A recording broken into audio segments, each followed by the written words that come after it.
Hello guys, welcome to ज्ञान IQ। और आज हम करेंगे इंग्लिश इडियम्स का part 3 with the help of pictures and with the help of full explanation, है ना। आपको पूरा एक्सप्लेनेशन भी मिलेगा प्लस आपको पिक्चर्स भी मिलेंगी ताकि आपको इडियम जो है अच्छे से रट जाए, याद हो जाए। और लेकिन क्विक रिवीजन जो है आपको हमेशा लेते रहना है। तो इससे पहले 2 पार्ट्स की वीडियो मैं ऑलरेडी अपलोड कर चुकी थी। आप चैनल की प्लेलिस्ट में जाएं इंग्लिश इडियम्स में, वहां पर आपको ये मिल जाएगा, ठीक है। और कुछ बच्चे मुझे ये कह रहे थे कि भाई आपको नोटिफिकेशन नहीं मिलता है ना। नोटिफिकेशन के लिए आपको जो है एक बेल आइकन होता है, ठीक है। ये बेल आइकन होता है, बेल बनी होती है इस तरह से, वहां पे पर्सनलाइज नोटिफिकेशन ऑन कर लो तो आपको नोटिफिकेशन आ जाएंगे। या फिर आप टेलीग्राम चैनल को ज्वाइन कर सकते हैं ना। टेलीग्राम चैनल जो है आपको डिस्क्रिप्शन में लिंक मिल जाएगा, तो वहां से आपको नोटिफिकेशन मिल जाएगा हर क्लास का, ठीक है। तो चलिए हम आज अपनी इडियम्स की क्लास को स्टार्ट करते हैं। और वैसे ही ये क्वेश्चन जो है SSC एग्जाम या DSSB या आपके KVS डिफरेंट एग्जाम से पूछे गए ये इडियम्स, इसीलिए ये इडियम्स मैंने लिए हैं, ठीक है। अगर विद सेंटेंस आता है इडियम तो आप मीनिंग आराम से निकाल सकते हैं। अगर विद सेंटेंस नहीं आता है तो आपको याद रखना है दिमाग में कि उस इडियम का मतलब क्या होगा, ठीक है। तो चलिए फर्स्ट स्टार्ट करते हैं। मैंने हमेशा की तरह ऑप्शंस दिए हैं, तो आप भी इसमें आंसर कर सकते हैं, पार्टिसिपेट करना, ताकि हमारी जो क्लास हो वो एक्टिव हो, पैसिव ना हो। ओके, मतलब यही मोटिव है हमारा कि हम लोग एक्टिव क्लास रखेंगे। तो if the speaker continues with his boring speech the audience will probably vote with their feet. अगर भाई स्पीकर जो है अपनी बोरिंग स्पीच को कंटिन्यू करता है, लगातार करता ही जाता है कि बहुत बोरिंग स्पीच हो रही है, तो ऑडियंस क्या होगी? ऑब्वियसली ऑडियंस जो है बहुत बोर हो जाएगी, आपसे बिल्कुल अलग हो जाएगी, आपको पसंद नहीं करेगी, है ना। अब देखो यहाँ पे इडियम है आपका वोट विद देयर फीट, यानी कि वोट विद फीट का मतलब होता क्या है? इस इडियम का मतलब देखो, आप किससे वोट करते हो? आप हैंड्स के साथ वोट करते हो, हाथों से वोट करते हो, लेकिन यहाँ पे फीट की बात है, यानी कि पैर की बात है। आप पैर से वोट कर रहे हो तो पता नहीं भाई किसको वोट डल जाएगी, है ना। अब यहाँ पे इतना स्पीकर इतना बोरिंग हो रहा है कि मतलब ऑडियंस बिल्कुल उससे हट जाएगी, उसका ध्यान, ऑडियंस का ध्यान स्पीकर से हट जाएगा कि तो बोरिंग है, इंटरेस्टिंग नहीं है, और उसको वोट नहीं डालेंगे, है ना, उससे डिसअप्रूव कर देंगे एक तरह से। तो इसका आंसर क्या होगा? Option number D, show their disapproval. This is the correct answer, ठीक है। ये पिक्चर देखिए, ये डाल रही है यहाँ पर वोट, लेकिन यहाँ पे वोट देखो, आपको लगता है कि करेक्ट वोट डालेगी, जिसको डालना है वोट डलेगा ही नहीं, वो तो डिसअप्रूव कर देगी एक तरह से। मतलब वो अपने अकॉर्डिंग तो डाल रही है वोट, लेकिन उसको नहीं पता किसको वोट डाल रही है ना भाई। फिर ऑडियंस भी अनइंटरेस्टेड हो जाती है आपको वोट डालने में, अगर उनको अपना जो नेता है वो इफेक्टिव ना लगे, जो भी स्पीकर है यहाँ पर वो इफेक्टिव ना लगे, तो ठीक है। तो ये मीनिंग होगा। चलिए नेक्स्ट इडियम को देखते हैं। My father is undoubtedly N arm chair critic, ठीक है। तो यहाँ पे हमारा इडियम जो है वो है आर्म चेयर क्रिटिक। तो बताइए इसका ऑप्शन क्या होना चाहिए?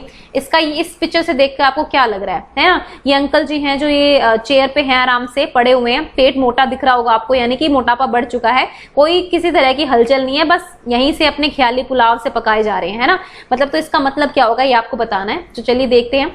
Someone who gives advice based on practice not on theory. भाई जिसके पास बहुत ज्यादा प्रैक्टिस है, जिसके पास बहुत ज्यादा एक्सपीरियंस है, जिसने प्रैक्टिकल नॉलेज ली है, वो इंसान सिर्फ थ्योरी पर बातें नहीं करता है ना। या फिर someone who gives advice based on theory not practice, या फिर जो सिर्फ किताबी बातों पर करता है, हाँ भी ऐसा होना चाहिए, हाँ भी वैसा होना चाहिए, लेकिन प्रैक्टिस की बात नहीं करता, यानी कि उसको कोई प्रैक्टिकल नॉलेज नहीं है, कोई एक्सपीरियंस नहीं है, बस ऐसे ख्याली पुलाव बना के वो बता रहे हैं। Someone who gives advice based on experience, या फिर जिसके पास बहुत एक्सपीरियंस है वो कर रहे हैं। या फिर someone who never gives advice, जो कभी एडवाइस देते नहीं है। तो आपको क्या लग रहा है अंकल को देख के कि ये क्या कर रहे हैं? भाई ये आर्म चेयर क्रिटिक है, मतलब चेयर पर बैठे बैठे क्रिटिसिज्म करे जा रहे हैं। याद रखो, चेयर पर बैठकर आप सब कुछ बोले जा रहे हो, आपको नहीं पता है ग्राउंड रियलिटीज क्या है, आपको नहीं पता कि बात क्या है, मुद्दा क्या है, लेकिन आप अपने हिसाब से जो भी है बोले जा रहे हो, आलोचना करे जा रहे हो, ठीक है। लेकिन आपको एक्सपीरियंस कुछ भी नहीं है, आप अपनी राय जबरदस्ती दिए जा रहे हो। तो this is the option number B, ठीक है। ये किसी एग्जाम का क्वेश्चन है, तो यही ऑप्शन थे सेम, तो यही उठाए मैंने। मतलब ऐसा कोई बंदा जो बिना किसी एक्सपीरियंस के, बिना किसी प्रैक्टिकल नॉलेज के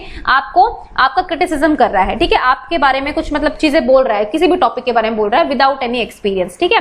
तो यहाँ पे वो पर्सन जो होगा वो एक्सपीरियंस होल्डर नहीं होगा उस चीज में। तो option number B is the correct option, ठीक है। तो 2 इडियम्स आ गए आपको समझ में, याद रखना हमेशा। नेक्स्ट है आपका he was punished for taking French leave, ठीक है। अब उसने फ्रेंच लीव ली है और उसको पनिशमेंट भी ली है। तो इसका मतलब क्या होगा? आई होप कि पिक्चर से भी क्लियर हो रहा होगा और सेंटेंस से भी आपको क्लियर हो रहा होगा, है ना। तो देखो, leave being about without permission, sorry ये थोड़ा सा सेंटेंस गड़बड़ हो गया, तो चलिए मैंने ठीक कर दिया, आप इसको करेक्ट कीजिए, ठीक है। बीइंग एब्सेंट विदाउट परमिशन, मतलब बिना परमिशन के आप एब्सेंट हो गए। लिविंग विद इंटीमेशन, आपने इंटीमेशन दिया था, उसके बाद आप जो भी है वो लीव पे जा रहे हैं। गिविंग लेम एक्सक्यूजेस, फालतू के एक्सक्यूजेस दिए जा रहे हैं। रिजाइनिंग विदाउट गिविंग नोटिस, या फिर आपने रिजाइन कर दिया बिना किसी नोटिस के दिए। तो चलो फटाफट बताइए इसका आंसर क्या होगा। देखिए ये क्या कह रहे हैं, मतलब इस लड़के से आपको क्या समझ में आ रहा है कि चुप बोलने के, कि चुप रहो, किसी को बताओ मत। दैट मीन्स कि आप बिना परमिशन के जो है गायब हो गए अपनी ड्यूटी से, ठीक है। That is called the French leave. तो option number A is the right option. Being absent without permission, बिना किसी परमिशन के जो है आप एब्सेंट हो गए। आपकी ना तो लीव जो है ग्रांट की गई थी, आपने किसी को बताया नहीं अथॉरिटी को, या फिर आप स्कूल में है तो बच्चे ने किसी को बोला नहीं और फालतू में आप एब्सेंट हो गए, ठीक है। तो दिस इज फ्रेंच लीव। तो option number A is the correct option. Next question पढ़िए फटाफट से और इडियम का आंसर दीजिए। He advised her to give a wide berth to malicious people, ठीक है। जो मेलिशियस पीपल होते हैं उनसे थोड़ा सा वाइड बर्थ, मतलब ऑब्वियसली बताऊंगी नहीं, चलिए फटाफट आंसर कीजिए इस इडियम का। Give a wide berth to है, ठीक है। तो इस पिक्चर से क्या क्लियर हो रहा है आपको, देखिए पिक्चर में आपको लग रहा है कि लड़की जो है टैबलेट आई थिंक इसके पास, ठीक है, वो टैबलेट से पढ़ रही है और मतलब बुक्स को दूर कर रही है ना, कि बुक से मेरे को दूर रखो। तो इसका मतलब क्या हुआ कि दूर हो जाना किसी चीज से, है ना। तो फटाफट आंसर बताओ, अब तो आपको आंसर पता चल ही गया होगा, है ना। तो option number D is the right option. To stay away, दूर रहना, ठीक है। मैं आपको कहूंगी कि आप लोग किताबों से दूर मत रहना, आप लोग किताबों के पास रहना। जैसे यहाँ पे लड़की इनको दूर भगा रही है कि आप लोग दूर चलो मुझसे, है ना, किताबों को दूर भगा रही है। तो इसका मतलब है give a wide berth to, मतलब वाइड का मतलब क्या होता है, चौड़ा, मतलब आप बीच में गैप बना लीजिए, दूर रहिए मुझसे, है ना। तो इसका मतलब क्या होगा, to stay away from. Okay, so चलिए गाइज नेक्स्ट देखते हैं। देखो मैं इंग्लिश की एक्सपर्ट नहीं हूं, पहले बता देती हूं, मैं इंग्लिश की एक्सपर्ट नहीं हूं, लेकिन मैं कोशिश कर रही हूं कि आपको थोड़ा समझा दूं ताकि आपको चीजें अच्छे से समझ में आ जाए, इडियम्स थोड़े से आसान पड़ जाएं आपके लिए, ठीक है। तो it's just to help you all, ठीक है, अदरवाइज मैं कोई एक्सपर्ट तो हूं नहीं। नेक्स्ट है fifth question. Tripti gave her report coating chapter and words. इसकी पिक्चर मुझे थोड़ी ढंग की मिली नहीं तो इसलिए मैं नहीं लगा पाई। आप फटाफट इसको सेंटेंस को पढ़कर मुझे आंसर कीजिए कि आपके अकॉर्डिंग क्या आंसर होना चाहिए, है ना। तो फटाफट से आंसर करो इसका। रेफर टू रिलीजियस बुक्स, भाई तृप्ति गेव हर रिपोर्ट कोटिंग, उसने एक उसको रिपोर्ट दी जिसमें कोटिंग थी, क्या कोट किया हुआ था ये बताना आपको। Refer to religious book, provided minute details, taught like a teacher, spoke like a preacher, ठीक है, ये आपको पढ़ना है। तो फटाफट बताओ। तो देखो इसका जो करेक्ट ऑप्शन होगा माइन्यूट डिटेल्स, ठीक है। चैप्टर एंड वर्ड्स मतलब हर चैप्टर के साथ डिटेल में एकदम, ओके। उसने एक रिपोर्ट दी जिसमें बहुत सारी माइन्यूट डिटेल्स थी, मतलब बारीक डिटेल्स भी उसमें थी, है ना। मतलब each and everything was in the chapter, sorry was in the report, okay. Chapter and words का याद रखो भाई, चैप्टर में क्या होता है, चैप्टर में कंप्लीट नॉलेज मिलती है, ठीक है। तो इसका मतलब जितनी भी डिटेल्स होती है वो हमें चैप्टर में मिल जाती है। तो इस तरह से आप लिंक कर लो इसको। तो प्रोवाइडेड माइन्यूट डिटेल्स, ओके। तो answer number B is the right option. तो चलिए नेक्स्ट क्वेश्चन का आंसर बताइए। He worked hard to feather his nest, ये तो आप सबको पता होगा आई थिंक, है ना। जिसको नहीं पता होगा तो कोई बात नहीं, आज पता चल जाएगा, और जिसको पता है तो वो तो कर ही सकते हैं। तो बताओ फटाफट। Be the envy of others, provide for his own needs, trap birds या डेकोरेट हिज होम। तो आपको बताना है फटाफट से, आंसर कीजिए फटाफट।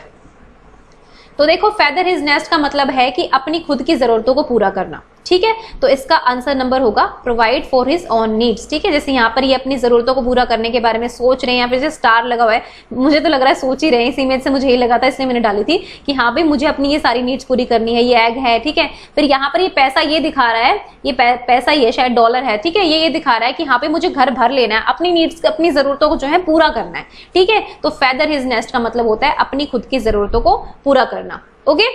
तो ये इसका आंसर होगा। तो चलिए नेक्स्ट इडियम पर चलते हैं। टू विन लॉरेल्स, ठीक है, इसका मतलब क्या होगा। अब देखिए आपको इस आदमी को देखकर क्या समझ में आ रहा है, ये बिल्कुल मजे में है, बढ़िया चीज चल रही है, बढ़िया लाइफ चल रही है ना। ऐसी लाइफ इमेजिन करते हैं आप लोग जहां पे आपके पास सब चीजें हो। तो फटाफट बताओ कि इसका आंसर क्या होगा। ये सेंटेंस के साथ नहीं है आपका।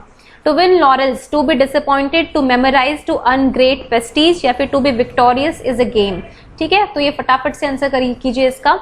तो देखिए विन लॉरेंस का मतलब है जब आपने सब कुछ जीत लिया हो, है ना। टू अर्न ग्रेट प्रेस्टीज, जब आपको बहुत ज्यादा मतलब कहते हैं ना विख्यात हो गए हैं आप, बहुत ज्यादा आपके पास सब कुछ है, सारी चीजें हैं, तो आप इस तरह से इंजॉय करते हैं, ठीक है, कि हमने तो भाई सब कुछ जीत लिया है, ओके। तो इसका मतलब होगा टू अर्न ग्रेट प्रेस्टीज, ठीक है, बहुत इज्जत मिल रही है, बहुत फेम मिल रहा है आपको, हर चीज मिल रही है आपको, ओके। जैसे कि अब बड़े बड़े एक्टर एक्ट्रेस होते हैं या फिर क्रिकेटर्स होते हैं बड़े बड़े, या फिर स्पोर्ट्स पर्सन होते हैं जो काफी फेमस है ना, तो उन लोगों ने लॉरेंस जीत लिया एक तरह से। टू विन लॉरेंस उनके लिए यूज कर सकते हैं हम लोग। नेक्स्ट है the shopping mall is a bee hive of activity. तो देखिए शॉपिंग मॉल में क्या होता है, वो एक बी हाइव एक्टिविटी क्यों है। अब देखो बी हाइव क्या होती है, बी हाइव का मतलब होता है मधुमक्खी का छत्ता, शहद का छत्ता जो होता है ना। तो उसमें क्या होता है, आपको पता है कि मधुमक्खियां भी ऑल टाइम बिजी रहती है, हमेशा आपको बजिंग साउंड नजर आती रहेगी कि बिजी चल रहे हैं पूरे टाइम। और बी हाइव कभी आपको खाली मिलेगा ही नहीं, है ना, हमेशा उस पर कुछ ना कुछ मधुमक्खियां आकर बैठती रहती है, दैट इज वेरी बिजी। ठीक है, तो यानी कि ऑप्शन नंबर 8वें क्वेश्चन का जो ऑप्शन होगा वो होगा option number A, a very busy place. ठीक है, हम कह सकते हैं कि बहुत ही बिजी प्लेस होता है तो उसको हम कह सकते हैं बी हाइव प्लेस बोल सकते हैं, फिर बी हाइव एक्टिविटी भी बोल सकते हैं, जहाँ पे बहुत बिजी है। मतलब देखो शॉपिंग मॉल भी हमेशा भरा रहता है, उसमें कुछ ना कुछ काम चलता रहता है। आप लोग भी शॉपिंग मॉल गए होंगे तो याद रखना कि बी हाइव का मतलब होता है बिजी प्लेस। ओके, तो चलिए नेक्स्ट पर चलते हैं अपने इडियम पर।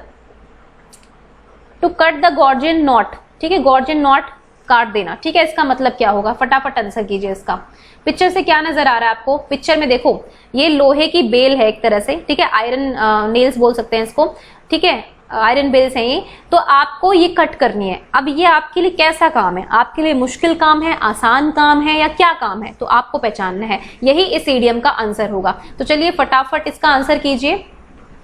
देखो ये बहुत ही डिफिकल्ट टास्क है, आपको इससे काटनी है, ये पता नहीं कब तक कटेगी, है ना। लोहे को काटने के लिए अलग से कुछ आता है, लेकिन गॉर्जियन नॉट काटना मतलब ऐसी गांठ को काटना एक तरह से जो बहुत ही मुश्किल है, ऐसी चीज को काटना, या फिर ऐसी चीज को मतलब किसी टास्क को जो डिफिकल्ट टास्क है उसको कंप्लीट करना। कोई भी टास्क या कोई भी एक्टिविटी जो बहुत ही डिफिकल्ट है उसको पूरा करना। ठीक है, तो वो होता है to cut the Gordian knot. ठीक है, तो इसका आंसर होगा option number D, to perform a difficult task. भाई किसी मुश्किल टास्क को कंप्लीट करना है, उसको परफॉर्म करना। ठीक है, that is to cut the Gordian knot. ठीक है, जैसे इस पिक्चर में आपको नजर आ रहा होगा, it is a very difficult task. Okay, चलिए नेक्स्ट देखते हैं question number 10। The officer was in the soup when there was a raid in the office. ठीक है, ये थोड़ा सा गड़बड़ हो जाता है टाइपिंग में। There was a raid in the office. भाई ऑफिसर जो है वो सूप में था। ठीक है, सूप मतलब आप सूप क्या होता है ना, गरम गरम सूप होता है। अब समझ जाओ उसके अंदर अगर आप गिर गए तो फिर क्या होगा, उसके अंदर आपकी उंगली चली गई या कुछ भी हो गया, मतलब मैं आपको ऐसे समझा रही हूँ सूप के साथ ताकि आपको याद रहे, है ना। सूप में अगर कोई मक्खी गिर जाए तो क्या हो जाता है मक्खी के साथ, तो बताओ फटाफट क्या होगा ये चीज, ये सिचुएशन क्या होगी। आई थिंक आपको इसका आंसर जो है आ गया होगा। ठीक है, इसका करेक्ट ऑप्शन होगा टू बी इन ट्रबल। वैसे सेंटेंस से भी क्लियर हो रहा है, जैसे ही रेड पड़ी ना ऑफिस में, है ना, इनकम टैक्स की रेड हो सकती है, कुछ भी रेड हो सकती है, तो भाई ऑफिसर एकदम से सूप में था, मतलब ट्रबल में आ गया, क्योंकि उसने अब ऑब्वियसली कुछ गलत काम किया होगा, है ना, इसलिए तो ट्रबल में आ गया। दैट मीन्स कि इन द सूप आपका इडियम है यहाँ पर। ठीक है, बस इतना याद रखो कि भाई सूप में मक्खी गिर गई ना तो भाई मक्खी के लिए बड़ी मुश्किल हो जाती है। ठीक है, तो इसका मतलब to be in the trouble, इसलिए एग्जैक्ट मीनिंग होगा इन द सूप का। ओके, आई होप कि आपको क्लियर हो गया होगा। चलिए नेक्स्ट देखते हैं, और लास्ट क्लास जो मैंने ली थी उसके 2 क्वेश्चन भी आपसे लास्ट में पूछूंगी। ओके, चलिए। I was taken aback when he propose to marry my daughter. ठीक है, I was taken aback when he propose to marry my daughter. उसने जब मतलब मेरी अपनी डॉटर का प्रस्ताव रखा, अपनी शादी का प्रस्ताव रखा मेरी बेटी के लिए, तो मैं क्या हो गया, क्या हो गई, ये आपको बताना है। ठीक है, अब इस आदमी के एक्सप्रेशन से आपको क्या लग रहा है, क्या नजर आ रहा है इससे, फटाफट एक्सप्रेस मतलब आप सोच सकते हैं, है ना। तो प्लीज हुआ, आप बहुत खुश हुए, आप हैप्पी हुए, ठीक है, आपको बड़ा अच्छा लगा, या फिर आप दुखी हुए, या फिर आप सरप्राइज हुए। भाई इसकी आंखों को देखो गौर से, आप एकदम से आपके सामने कोई कह दे कि भी मुझे आपकी बेटी से शादी करनी है, तो ऑब्वियसली क्या रिएक्शन होगा आपके मम्मी पापा का, तो बताओ। तो ऑब्वियसली इसका आंसर होगा सरप्राइज्ड। वैसे तो आपको यहां से आ रहा है, लेकिन अगर ये ऑप्शन होता सिर्फ इडियम या फ्रेज कह सकती हूँ मैं इसको, इडियम तो ज्यादा नहीं ना, टेकन अबैक अगर सिर्फ आता आपके पास, ना सेंटेंस आता ना पिक्चर, तो आपको मिलेगी नहीं एग्जाम में, तो आप इसका क्या लगाते हैं ना। तो ये डिफिकल्ट है एक तरह से अगर मैं कहूँ इडियम, तो इसको याद कर लो कि टेकन अबैक यानी कि सरप्राइज्ड हो जाना। ठीक है, याद रखना। नेक्स्ट है he had to eat humble pie for his intense rudeness. उसको मतलब हम्बल पाई खानी पड़ी, मतलब ये सोच लो, है ना। तो इंटेंस रूडनेस कि उसने बहुत ज्यादा रूडनेस दिखाई, बहुत गहरी रूडनेस थी। इंटेंस का मतलब होती है बहुत गहरा, जो गहरी छाप छोड़ दे ना, इतनी ज्यादा रूड था, ही है यहाँ पर। ठीक है, तो इसके लिए क्या होगा, ईट हम्बल पाई। इसका आंसर आप फटाफट निकालिए, इस पिक्चर से भी निकाल सकते हैं इसका मीनिंग, या इस सेंटेंस से भी आप निकाल सकते हैं, क्योंकि गलत हरकत हुई है, गलत हरकत के लिए क्या मिलता है तो वो आपको देखना है। ठीक है, तो बताओ, सबने कहा कि आपने गलती की, इतनी उंगली आप पर उठ गई। ठीक है, तो फटाफट आंसर करो इसका बी का। तो ऑप्शन नंबर 12 का आंसर होगा मॉडेस्ट बिहेवियर, सफर ह्यूमिलिएशन, अनप्रेज, डिटरमाइंड। ठीक है, तो इसका करेक्ट ऑप्शन होगा सफर ह्यूमिलिएशन। ठीक है, आपको बहुत ही बेइज्जती सहनी पड़ी जब आपने सबके साथ इतनी रूडनेस दिखाई, आपने इतनी ज्यादा रूडनेस दिखाई कि आपने बदतमीजी की। ठीक है, फिर सब लोगों ने आप पे उंगली उठा दी जो है। उसके बाद क्या हुआ कि आपको थोड़ा ह्यूमिलेट फील हुआ, कि आपको थोड़ा इंसल्टेड फील हुआ कि हाँ ये मेरे को ऐसा मैंने कर दिया। ठीक है, थोड़ी गलती का रियलाइज हुआ या जो भी, द ह्यूमिलेशन फील हुआ आपको, तो suffer humiliation is the right option. ठीक है, तो गाइज ये थे हमारे आज के 12 इडियम्स। इसके बाद जो है मैं आपको 2 क्वेश्चन और दे रही हूँ। ठीक है, ये पिछली वीडियो के हैं, सॉरी ये क्वेश्चन नंबर मैंने लिख दिया, ये पिछली वीडियो के आपके क्वेश्चंस हैं। ठीक है, ये क्वेश्चन नंबर 2 मान लीजिए। ठीक है, तो ये इन दोनों के आंसर आपको मेरे को कमेंट सेक्शन में या लाइव चैट में जो भी है करिए इन दोनों के आंसर। ये मैं आपको ना पिक्चर दी है, ये पिछली वीडियो में मैंने कराया था, देखती हूँ आपको कितना लर्न है, ये आपका एक तरह से रिवीजन कह सकते हैं पिछली वीडियो का। ठीक है, तो इसके आंसर कर देना कमेंट सेक्शन में या उसमें। और गाइज ये आपकी 12 इडियम्स की क्लास थी, तो हम कितने क्वेश्चन कर चुके हैं, आई थिंक 36 इडियम्स हम कवर कर चुके हैं। आगे आने वाली क्लासेस में हम और इडियम्स को भी कवर करेंगे, और मोटिव यही है कि आपको अच्छे तरीके से ज्यादा चीज लर्न हो जाए। ठीक है, एंड बने रहिए ज्ञान IQ के साथ, ताकि आपको और अच्छी वीडियोस मिलें और आपको काफी हेल्प मिले इन वीडियोस के through. And thank you for watching ज्ञान IQ।